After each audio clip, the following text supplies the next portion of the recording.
Capítulo 21. Renovação intelectual. Surgimento da escolástica. Uma série de fatores externos influenciou o renascimento intelectual dos séculos XI e XII. Esses fatores incluíram o movimento da paz associado à Cluny, os esforços da reforma monástica, o crescimento da monarquia papal, que atraiu clérigos e advogados para Roma, e a controvérsia da investidura, que provocou o estudo das leis e a produção de uma literatura em forma de livreto. Fatores também incluíram a expansão do intercâmbio e do comércio, com o desenvolvimento resultante da vida urbana, a estabilização política, que trouxe o maior grau de paz interna e comunicação mais fácil, o aumento da prosperidade, que poderia pagar pela cópia de manuscrito, e criação de obras de arte, e traduções de obras filosóficas e científicas do árabe e do grego, resultado do contato com muçulmanos e gregos. Enquanto esses fatores definiram um contexto, os movimentos intelectuais raramente puderam ser atribuídos somente a aspectos externos. Mosteiros administraram escolas externas de arte liberais para aqueles que não ingressaram na vida monástica, bem como as escolas dentro dos mosteiros para a formação dos seus monges. Eles deram ênfase à formação espiritual por meio da leitura da Bíblia, dos pais da igreja e da participação na vida litúrgica. Os mosteiros mantiveram a chama da aprendizagem acesa, mesmo em tempos difíceis. Um mosteiro sem biblioteca é como uma fortaleza sem armas. Provérbio medieval. Ao longo do tempo, as escolas catedráticas para clérigos desenvolveram uma diferente abordagem à aprendizagem, ao contrário das escolas monásticas. As escolas da catedrais colocaram relativamente mais ênfase em lógica e em filosofia. O antigo aprendizado apoiava-se na autoridade moral própria do professor e era principalmente de caráter oval. A nova aprendizagem, que começou a crescer no final do século XI, baseou-se no debate e na argumentação e tornou-se cada vez mais fundamentada em textos escritos. Inicialmente, a ética era o elemento dominante no ensino das artes liberais. Em 1180, no entanto, a filosofia não era mais a disciplina prática de uma vida virtuosa. Em vez disso, tornou-se uma disciplina teórica focada na dialética e na metafísica. Enquanto a teologia monástica estava disposta a admirar o divino, a teologia escolástica começava a especular. Essas mudanças na educação foram anunciadas por Berengário e especialmente Abelardo, que desafiaram seus mestres, ultrapassaram a tradição e iniciaram uma nova abordagem, a qual substituiu o debate fundamentado pela autoridade pessoal. Como resultado dessas mudanças, o centro da educação mudou no século XII, de escolas monásticas para escolas catedráticas, e a partir delas surgiram as universidades. O professor nas escolas catedráticas era comumente conhecido como erudito, e o novo aprendizado floresceu e foi chamado de escolástica. Havia algo novo na vida intelectual dos séculos XI e posteriores, mas o termo escolásticas tem sido usado de muitas maneiras e, para que a palavra não seja inútil, deve ser dada uma definição cuidadosa de seus diferentes elementos. Começaremos com algumas características gerais da atividade intelectual dos séculos XI ao XIV e, em seguida, retornaremos às fases iniciais do renascimento intelectual. 1. Aspectos da escolástica. Por que tamanha ênfase do estudo da escolástica foi direcionada ao seu uso na dialética e na filosofia? É relevante lembrar a importância que teólogos escolásticos deram ao estudo da Bíblia. A explanação dos livros da Bíblia foi de grande importância na educação escolar. Anotações feitas à Bíblia Latina foram compiladas por muitos desde a época carolíngia, mas elas tornaram-se padronizadas no século XII como um livro-texto para cursos básicos de teologia. Anselmo de Laon foi fundamental nesse desenvolvimento, o qual coletou o texto dos pais da Igreja e organizou comentários explicativos junto ao texto bíblico. A atividade prosseguiu em sua escola na Catedral de Laon e resultou na Glossa Ordinária, que começou a circular por volta de 1130. Foi revisada posteriormente por Pedro Lombardo e tornou-se o comentário bíblico medieval padrão que foi utilizado de forma ampla como obra de referência. A escolástica foi uma cultura baseada em escritos. A escritura foi um texto principal, porque colocaram os seres humanos em contato direto com o divino. Comentários sobre as escrituras, escrito dos pais da igreja, texto de Aristóteles e anotações sobre ele também possuíam autoridade. A produção e o estudo de comentários sobre os textos foram importantes para a escolástica. Esses textos eram tão ricos e inesgotáveis que desafiaram os esforços humanos para compreendê-los plenamente. Pensadores escolásticos começaram com a premissa de unidade doutrinária. Aparentes contradições nos textos oficiais levaram à exploração da relação de autoridade e razão. A escolástica pode ser definida em relação à atitude, confiança na razão, ao método raciocínio dialético, ao conteúdo questões filosóficas universais e à forma reunião de textos e argumentos a favor de um assunto e contra ele. Quanto a atitudes, escolásticos foram caracterizados por uma grande confiança nos poderes da argumentação. Eles estavam convencidos de que não há contradição entre fé e razão. Anselmo estava mais convencido do que a maioria. Ele procurou demonstrar as propostas da fé, a existência de Deus, a Trindade, o pecado original e a expiação, usando apenas a razão. Pensadores recentes foram mais castigados em suas expectativas acerca do que a razão poderia realizar, mas foram cuidadosos na utilização da razão para explorar questões relacionadas à fé. Dentre quase todos eles, a confiança nos poderes da razão humana foi balanceada pela humildade na presença do divino.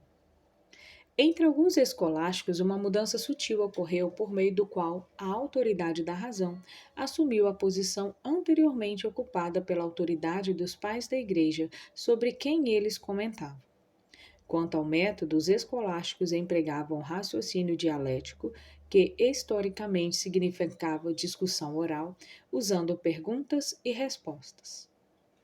O método escolástico era uma técnica de interpretação de textos e ensino que envolvia distinções, definições e debates.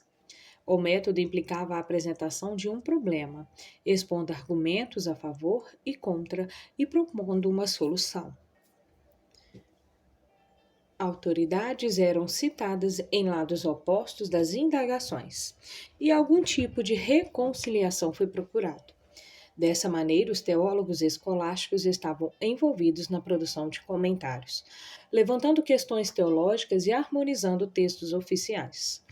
A convicção fundamental era de que somente por meio da combinação de verdades parciais inadequadas poderia obter-se uma percepção de toda a realidade. Os escolásticos certamente não foram os primeiros pensadores cristãos a usar a razão, mas eles procuraram demonstrar e expor as verdades da religião pela lógica. O estudo da dialética ou lógica era a área onde o renascimento intelectual apareceu pela primeira vez. A escolástica foi caracterizada pela aplicação do raciocínio crítico para questões da fé.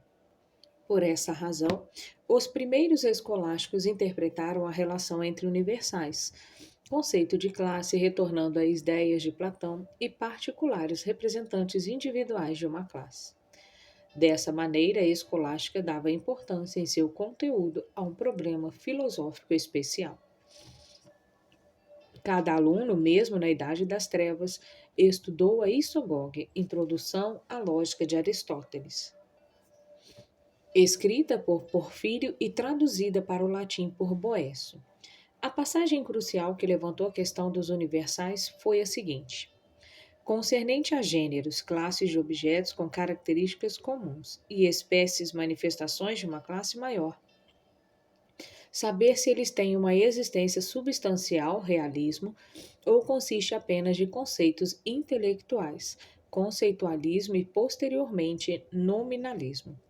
ou têm uma existência substancial, se são corporais ou incorpóreos, se são separáveis, realiza o extremo, das propriedades sensíveis das coisas ou partículas do sentido, ou estão apenas nas propriedades, realismo moderado, e subsistindo sobre elas é algo que me absterei de determinar. Uma questão desse tipo é muito profunda e requer uma investigação mais extensa. Na realidade, essa questão tem ocupado escolásticos durante 4 séculos.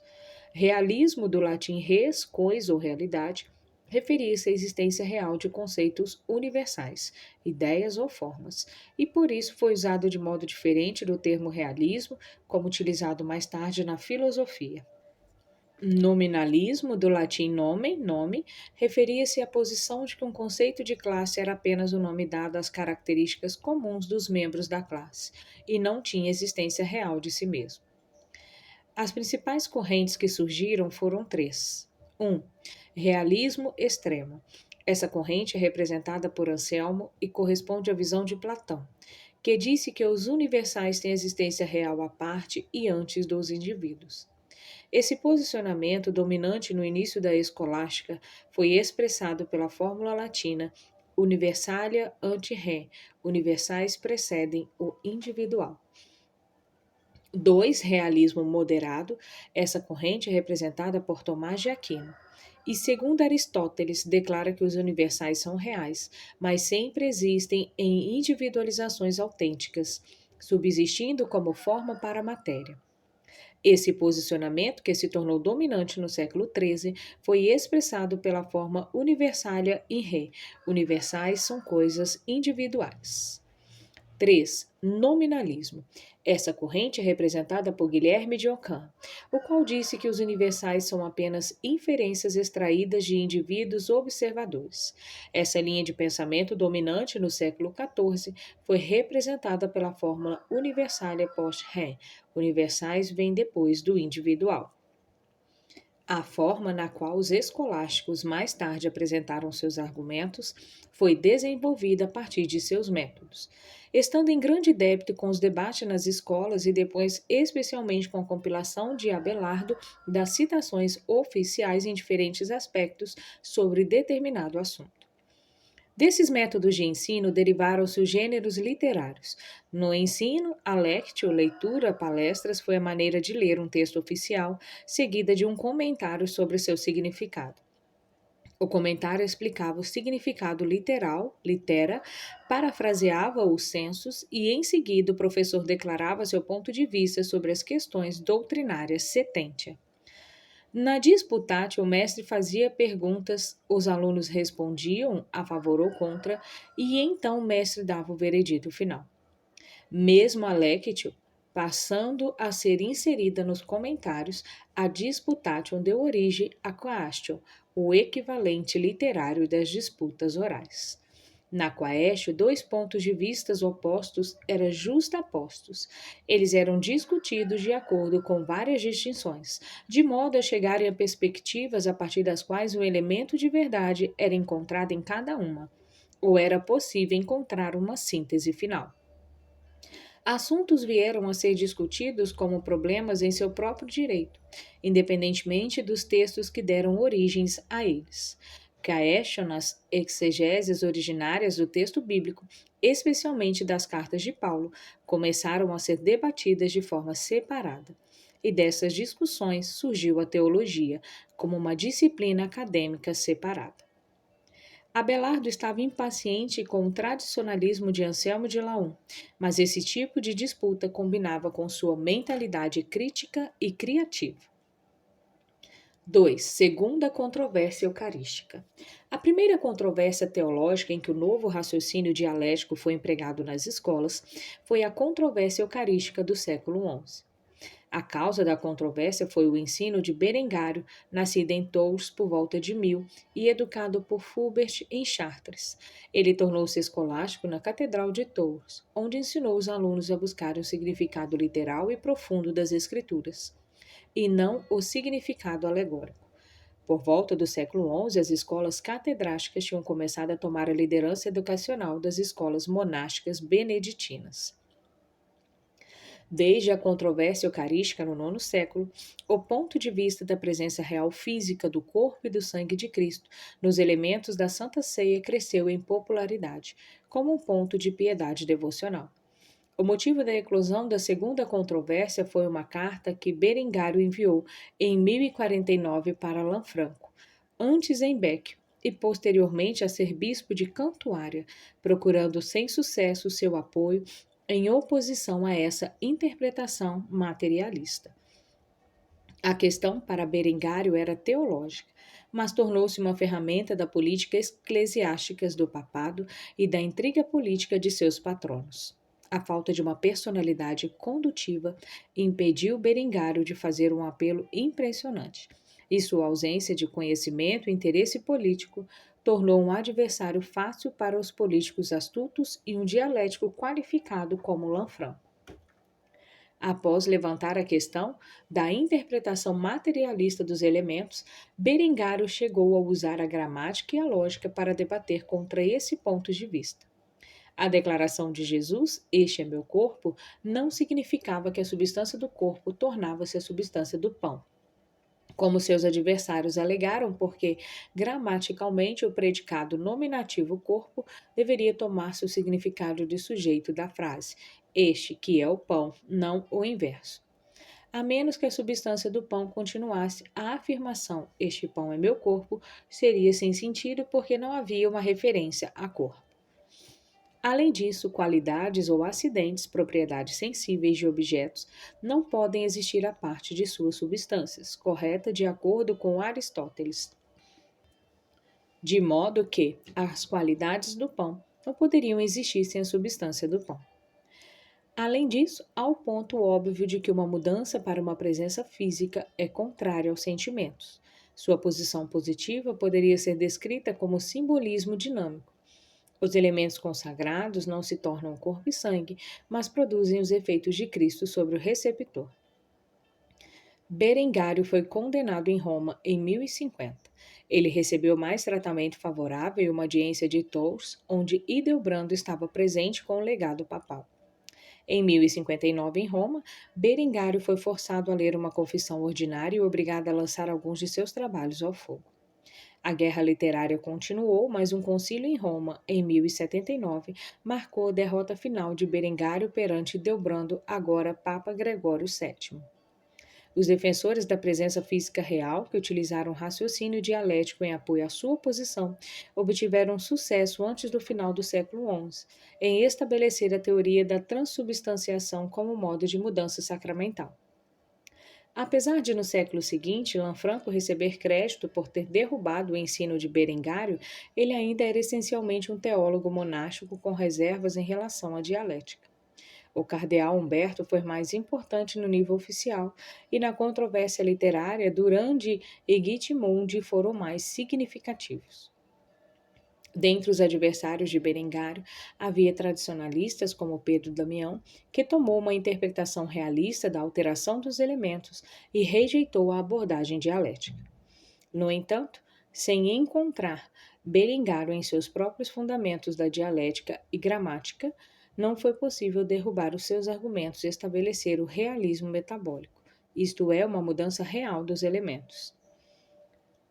Lanfranco usou os termos qualidade e essência, e não a terminologia aristotélica de acidentes e substâncias que vieram a prevalecer. Ele comentou acerca dos elementos convertidos em sua essência no corpo do Senhor como conceito, mas não a terminologia da transubstanciação, que é a mudança de substância. Guittimundi popularizou a frase ser alterado na substância. O juramento exigido de Berengário em 1079 incluiu o primeiro uso oficial da frase ser alterado na substância. A palavra transubstântio para mudança nos elementos começou a aparecer por volta de 1140. A ideia era de que a substância do pão e do vinho tornava-se literalmente o corpo e o sangue, mas os acidentes, as qualidades acidentais, aparência, sabor, cheiro, tato, mantiveram-se os do pão e do vinho. Essa distinção aristotélica foi pertinente à doutrina eucarística no século XIII. O resultado da controvérsia forneceu o que estava faltando para antigos defensores de uma presença real física, ou seja, uma explicação filosófica de como a transformação do pão e do vinho foi efetuada. Anselmo e outros no século XII relacionaram a doutrina da transubstanciação ao restante da teologia católica, especialmente a da encarnação. O Quarto Concílio de Latrão, em 1215, usou a palavra transubstanciação em sua declaração sobre a mudança do pão e do vinho pelo poder divino, no corpo e no sangue de Cristo. Mas os teólogos da época viram esse uso do concílio apenas como a rejeição de uma interpretação não materialista e não como uma declaração definitiva sobre o modo da presença real. Práticas litúrgicas refletiam o desenvolvimento teológico. A partir do século XII, um tipo de comunhão praticada pelos leigos, o pão, foi aceito. A totalidade de Cristo era passada para um elemento e havia menos perigo de derramar ou contaminar o vinho se ele fosse tomado somente pelo padre. Por volta do ano 1200, a prática do erguer a hóstia, vítima sacrificial usada para o pão eucarístico, e o cálice tornou-se comum, então as pessoas sabiam o momento exato da consagração. Falada em latim, não compreendida pela maioria das pessoas. 3. Implicações teológicas das controvérsias aos universais. Quando a questão filosófica dos universais foi aplicada às questões de fé, ela tornou-se crucial para as doutrinas da Trindade, do pecado original, da encarnação e da Igreja. Pode-se ver o potencial da dificuldade considerando-se os pontos de vista de Rosselino, fundador do nominalismo. Ele considerou o fato de que as categorias universais são nomes e não têm existência real. Ele usou substância em seu antigo sentido filosófico de individualismo ou hipótese. Desta forma, aceitando a definição de Boécio do homem como substância racional, ele enxergou somente seres humanos individuais como realmente existentes e homem como só um nome para suas características em comum. Aplicando esse mesmo raciocínio à Trindade, Rosselino diz que cada pessoa, Pai, Filho e Espírito Santo, seria um indivíduo racional. Ele negou que a Trindade pudesse ser nares, uma coisa ou realidade, mas três indivíduos com efeito, três deuses. A deidade não é universal, e cada uma das três pessoas é onipotente e não subordinada à outra. Com tais implicações, pode-se ver que Anselmo quis que esse nominalismo insuficiente fosse rapidamente rejeitado. Rosselino foi importante porque ajudou Anselmo a formular sua própria corrente filosófica do realismo, embora o termo não tivesse sido usado ainda, nem mostrado em seu tratado Fé na Trindade e na Encarnação do Verbo, escrito em resposta a Rosselino. A Igreja do passado tinha um corpus filosófico não disponível na Idade Média. Por isso, a problemática do uno e do trino precisou ser rediscutida. Por causa de Agostinho, a Idade Média Ocidental herdou o realismo platônico, e esse foi reapropriado ao declarar que o universal é um ser, portanto, todos os três são um, os quais são. A interpretação realista das universais forneceu uma forma útil para explicar várias doutrinas. A transmissão do pecado original pode ser reconhecida se houver uma natureza humana verdadeiramente contaminada pelo primeiro pecado, o qual existe à parte dos seres humanos individuais. Na encarnação, o Filho de Deus assumiu essa natureza humana universal. A Igreja, como corpo de Cristo, tem uma existência real além dos indivíduos que são seus membros. 4. Anselmo de Cantuária. O proeminente personagem intelectual do final do século XI e início do século XII foi Anselmo. Sua vida foi escrita por seu discípulo Eadmer, de importância doutrinária, como um dos primeiros defensores da Imaculada Concepção de Maria. Anselmo foi chamado de pai da escolástica, mas é difícil atribuir uma paternidade singular a um desenvolvimento tão multiforme como a escolástica. O uso do raciocínio dialético e a nova abordagem do problema por muitos precederam Anselmo e a forma distinta de tratados escolásticos posteriores derivaram da abordagem de Abelardo. Claramente, Anselmo exemplificou a confiança escolástica nos poderes da razão e empregou a dialética e a forma lógica formal para demonstrar as verdades da fé. Todavia, o seu uso da razão deve ser definido no contexto das circunstâncias intelectuais de seu tempo. Sua abordagem foi uma resposta à situação dos textos das antigas escolas que estavam sendo tratados não como oficiais para serem citados, e sim como pontos iniciais para novas investigações. A segunda controvérsia eucarística expôs a dificuldade em debater sobre o significado dos textos oficiais. A maneira de contornar esse impasse foi por meio de uma análise cuidadosa das palavras e de seu significado.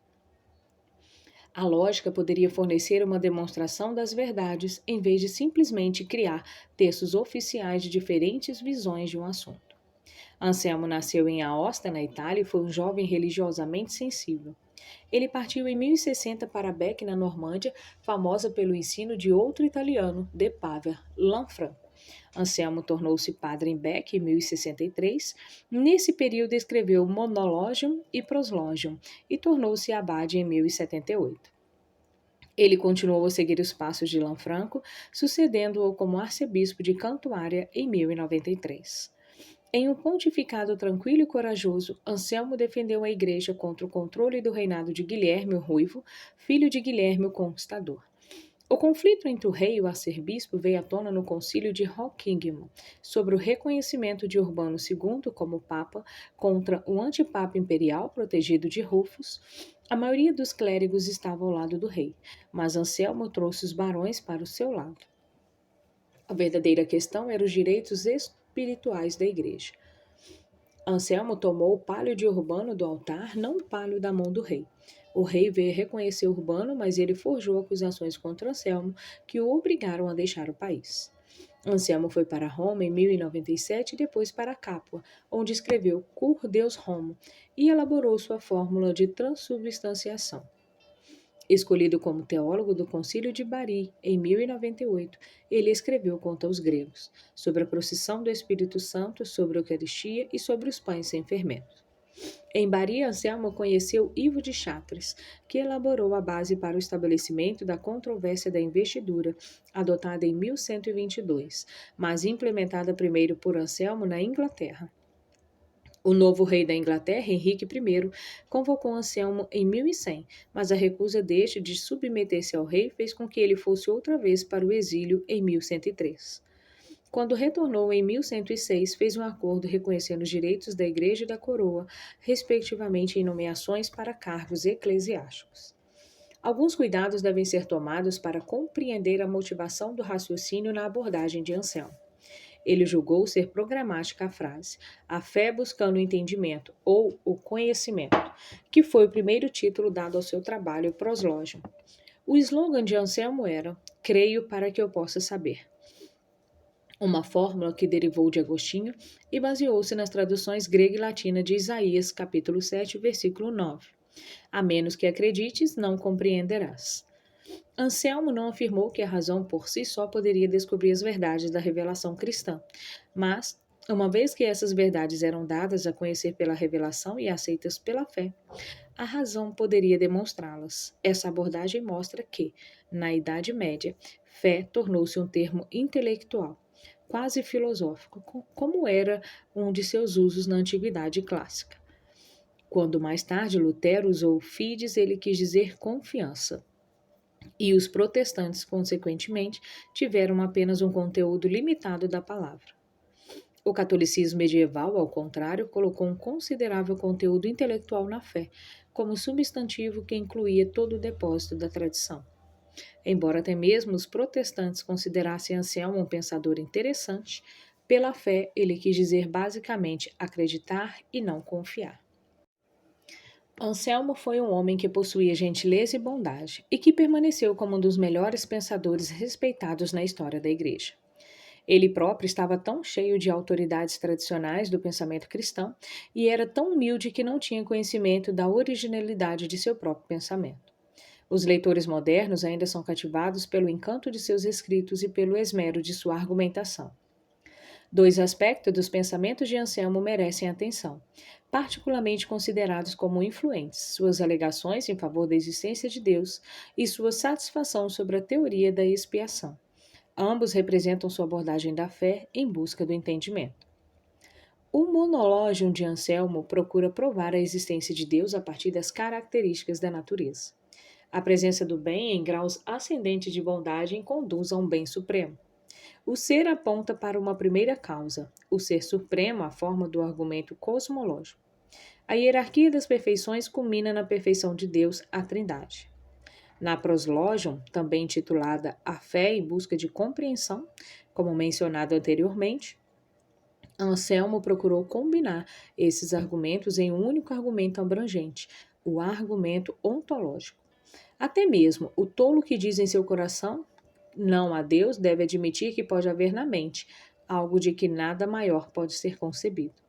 Esse algo, no entanto, não pode estar apenas na mente, pois se não existe na realidade, então qualquer coisa que existisse na realidade seria maior. Era uma questão de lógica e natureza do ser. Se, portanto, aquilo além do qual nada maior pode ser concebido está apenas na mente, aquilo que não pode ser concebido é ainda maior do que o que pode ser concebido. Isto é algo que realmente existe. E isto certamente não pode ser, ou, para reformular, o que não pode ser pensado não existe, é maior do que o que pode ser pensado não existir. Então, aquilo que não pode ser pensado é o que não se pode pensar que existe. Outro monge, igual Nilo, respondeu a Anselmo em um apelo ao tolo, argumentando que, embora se possa imaginar a ilha mais bonita, isso não prova que tal ilha exista. Anselmo respondeu que a objeção pode ser aplicada à ilha e a qualquer coisa que tenha início, fim ou composição de partes. Tais podem ser consideradas como se não fosse. Mas ela não se aplica a Deus. Deve-se distinguir a perfeição em seu próprio tipo de perfeição absoluta. O argumento aplica-se ao seu próprio ser, não aos objetivos particulares. O ser perfeito existe necessariamente. Desde Gaunilo, o argumento ontológico tem sido controverso na filosofia. O argumento da validade formal lógica corresponde à realidade, ou o argumento é só um jogo de palavras, uma construção mental. Pensadores tão diversos como Descartes, Spinoza e Hegel seguiram Anselmo. Outros tão variados como Aquino e Kant não aceitaram esse argumento. Anselmo também deu uma grande contribuição ao explicar a expiação, a doutrina central do cristianismo, mas também a sua doutrina transcrita de forma menos fidedigna, nunca objeto de definição conciliar. Cur Deus homo, porque o Deus homem, ofereceu uma prova lógica para a teoria satisfatória da expiação. Uma época marcada pelas teses é a declaração mais coerente do que foi a explicação ocidental dominante acerca da fé cristã. A veneração a Deus argumentou grandemente no Cur Deus Homum de Anselmo. O pecado é tão grave porque ele é contra Deus e esse exige lealdade inabalável. Ao mesmo tempo, o Senhor também se preocupa com o bem-estar do ser humano, junto com a ideia feudal de dar-lhe a Deus o que lhe é devido, a um propósito seu de comunhão humana consigo próprio. O propósito de Deus foi temporariamente frustrado pelo pecado humano. À medida que o pecador, sendo apenas um ser humano, devia fazer reparação pelo pecado, tão grande era a ofensa, já que era contra o Deus Supremo, que só Deus podia fazer a expiação. Daí a necessidade do Deus homem, um tanto Deus como homem. Jesus Cristo, como ser humano, fez o necessário para permanecer justo, mas ele fez algo mais. Ele morreu. A morte era o castigo pelo pecado, de modo que uma pessoa sem pecado, isto é, Cristo não tinha necessidade de morrer. Cristo fez de sua morte uma oferta, sacrifício a Deus, apresentando-se de livre e espontânea vontade. Ele se ofereceu como homem, mas o que fez como homem foi multiplicado infinitamente em seu valor, pois Jesus também era Deus. Ele ofereceu uma satisfação infinita pelo pecado. Usando uma linguagem contratual, Anselmo em seguida diz que Cristo poderia querer a recompensa por seu feito para com os seres humanos, como um meio de redimi-los. Anselmo extraiu seu imaginário do feudalismo, mas sua teoria não era simplesmente um reflexo da teoria judaica germânica. Como aluno de Agostinho, Anselmo empregou motivos mais antigos do que o feudalismo. Grande parte da base conceitual de sua teoria foi devida a uma mudança que havia ocorrido na doutrina sacramental. Na Igreja Antiga, o batismo era o ponto principal da vida religiosa de uma pessoa e o meio pelo qual o perdão era obtido.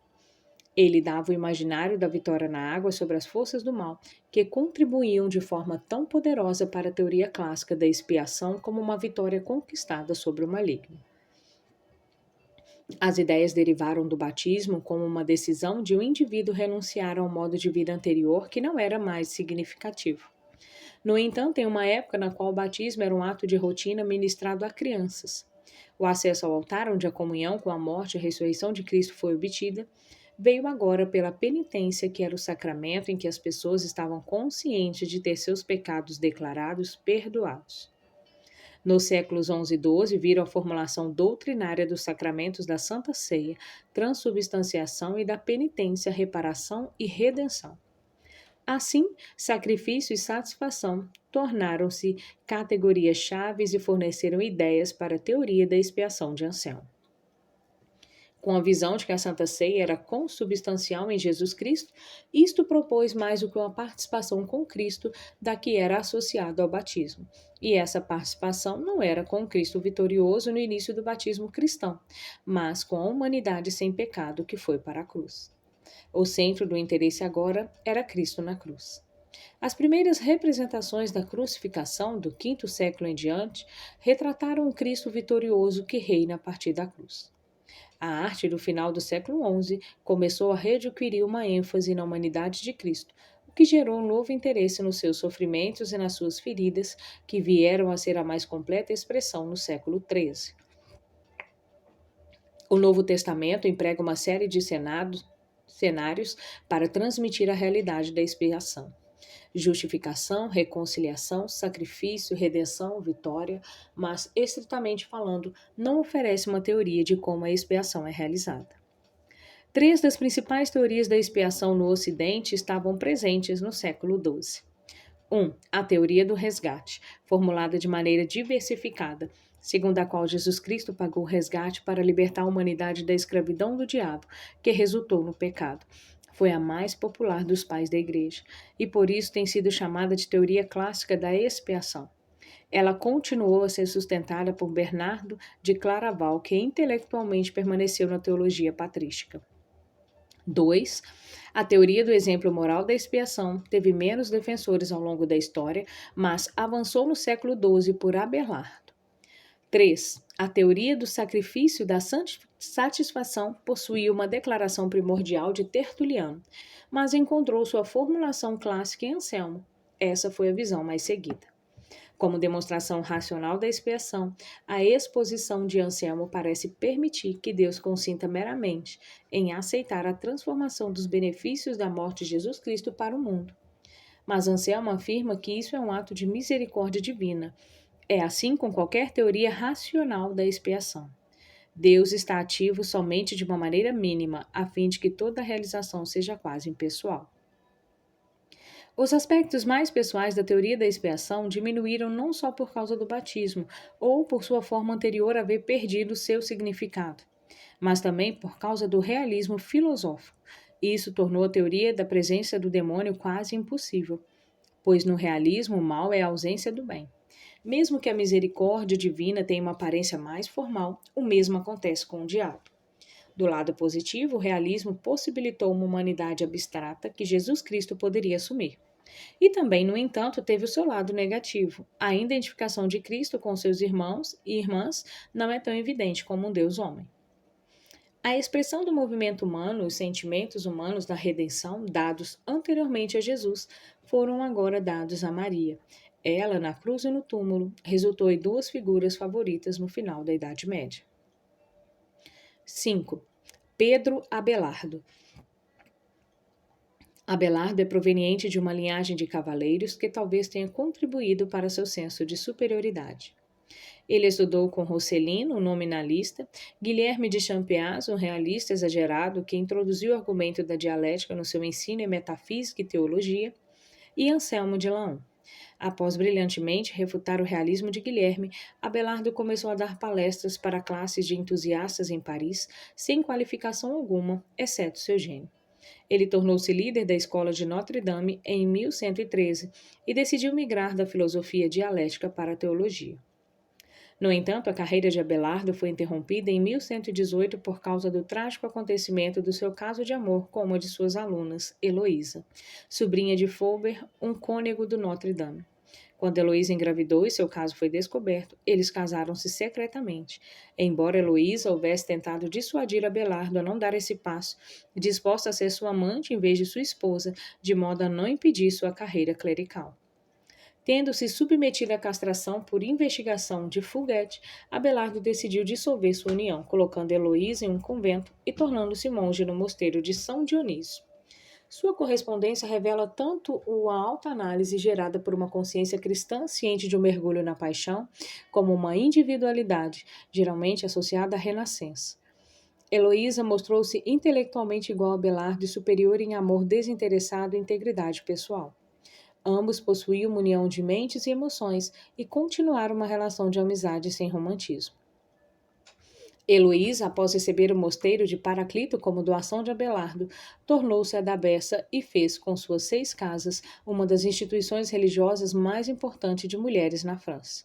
Ela era conhecida por sua inteligência, seu interesse na educação por todas as freiras e sua administração competente.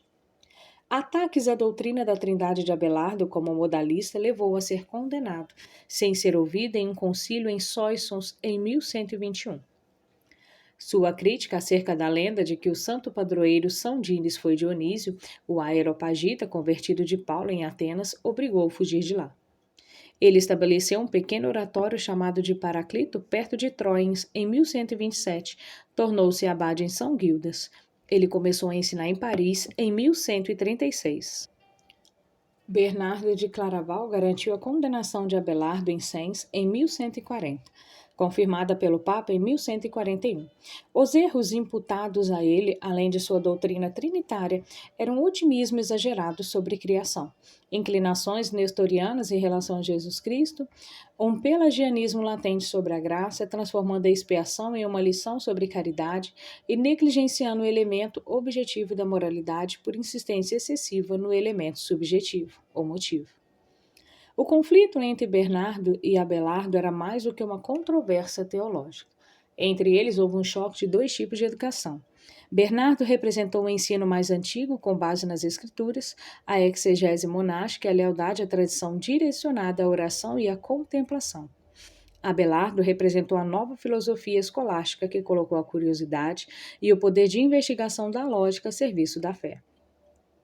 A carreira de Abelardo marca o nascimento do tipo de pessoa que está em casa, na universidade moderna, o acadêmico profissional. Por fim, Abelardo foi recebido em Cluny por Pedro, o Venerável, e reconciliou-se com a igreja e com Bernardo. Com um bom toque de romantismo francês, quando Heloísa morreu, ela foi enterrada ao lado de Abelardo, no Paraclito. Seus restos mortais foram levados para Paris após a Revolução Francesa e agora descansam no cemitério de Père-Lachaise. Abelardo, em contraste com Anselmo, utilizou o princípio de que ele tinha de duvidar, no sentido de questionar ou examinar, a fim de saber. Porque, por duvidar, chegamos ao inquérito e, por meio da investigação, percebemos a verdade de acordo com a verdade própria.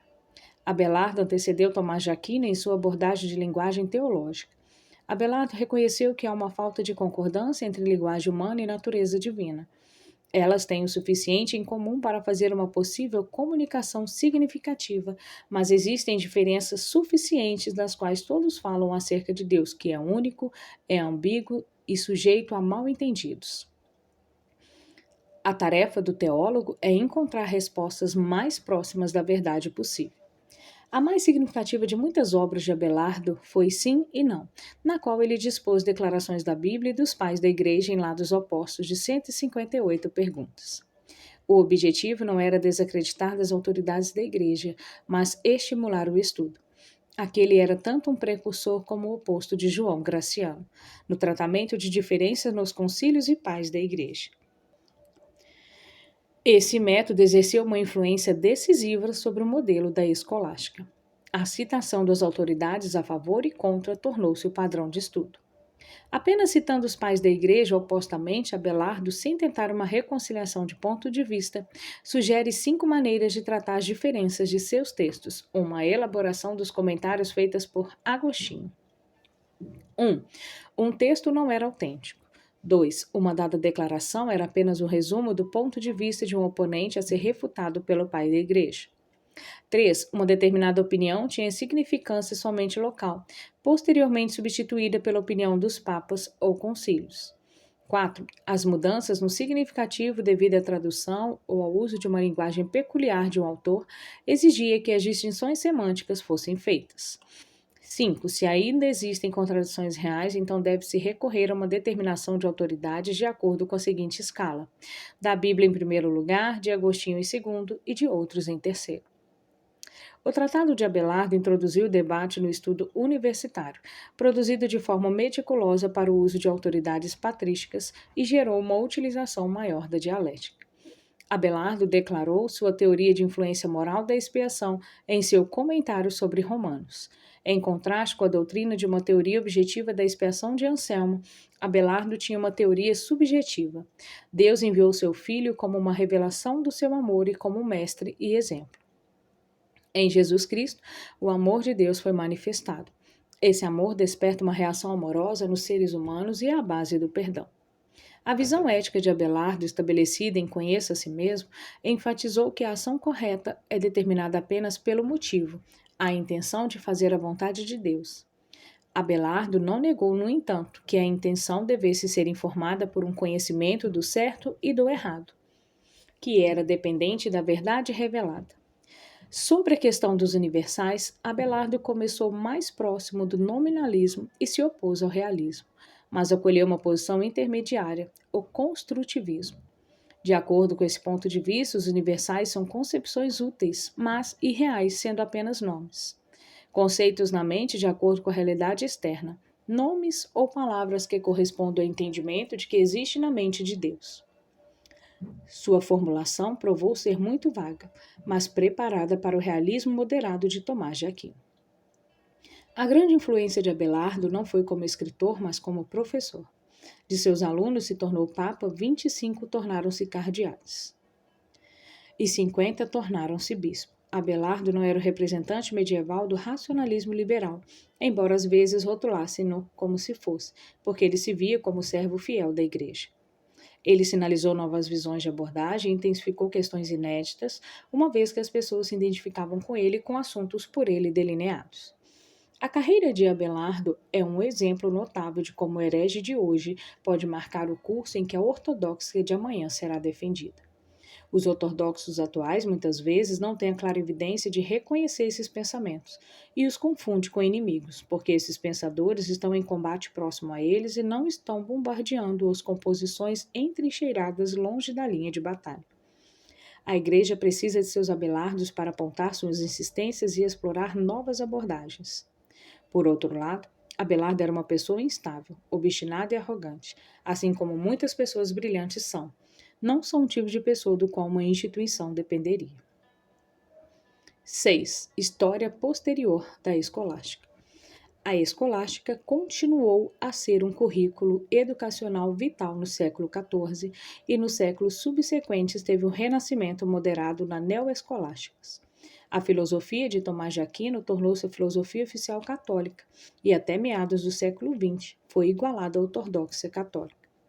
A neoescolástica fez uma distinção bem definida entre a filosofia e a teologia dos pensadores estudados, embora isso não tenha sido a forma como esses últimos viram seu trabalho.